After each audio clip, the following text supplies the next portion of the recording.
আর কেউ জানুক বা না জানুক, আমি তো জানি তুমি নিজেকে কতটা স্যাক্রিফাইস করেছো, নিজেকে কতটা শক্ত করেছো একমাত্র আমাদের জীবনের সামনের লক্ষ্য অর্জন করার জন্য।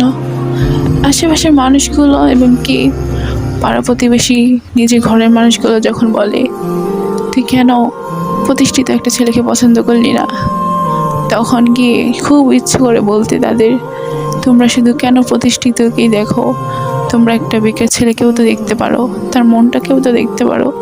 যে মানুষটাকে আমি ভালোবেসেছি, সেই মানুষটা আমাকে সুখে রাখার জন্য, শান্তিতে রাখার জন্য কতটা কষ্ট, কতটা পরিশ্রম করার জন্য সেই দূর দেশ পাড়ি দিয়েছে।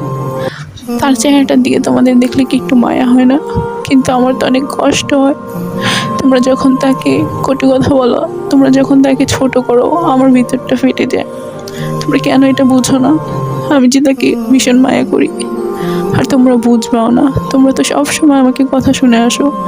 একদিন তোমরা দেখবে তোমার সেই মেয়েটা এমন এক ছেলেকে পছন্দ করেছে, যে ছেলেটা তার জীবনটা পর্যন্ত দিতে রাজি আছে তোমাদের মেয়ের জন্য। তার প্রতিষ্ঠিত হওয়া পর্যন্ত আমি অপেক্ষা করি, আমি না হয় একটু ধৈর্য ধরি, আমি না হয় তোমাদের একটু কথা শুনি, কিন্তু দিন শেষে সেই মানুষটা আমাকে অনেক ভালোবাসে, সেটা আমি অনুভব করি প্রতিটা মুহূর্ত, প্রতিটা সেকেন্ড। সেই মানুষটাকে রেখে আমি কীভাবে অন্য কাউকে, অন্য কোনো টাকাওয়ালা ছেলেকে পছন্দ করব বলো? সেই মানুষটার এত যত্ন, এত ভালোবাসা, এত মায়ের টান কীভাবে আমি ফেলে দেব? কীভাবে তাকে আমি একাকিত্ব করে দিব বলো? আমি পারবো না তাকে কখনো একা রেখে যেতে।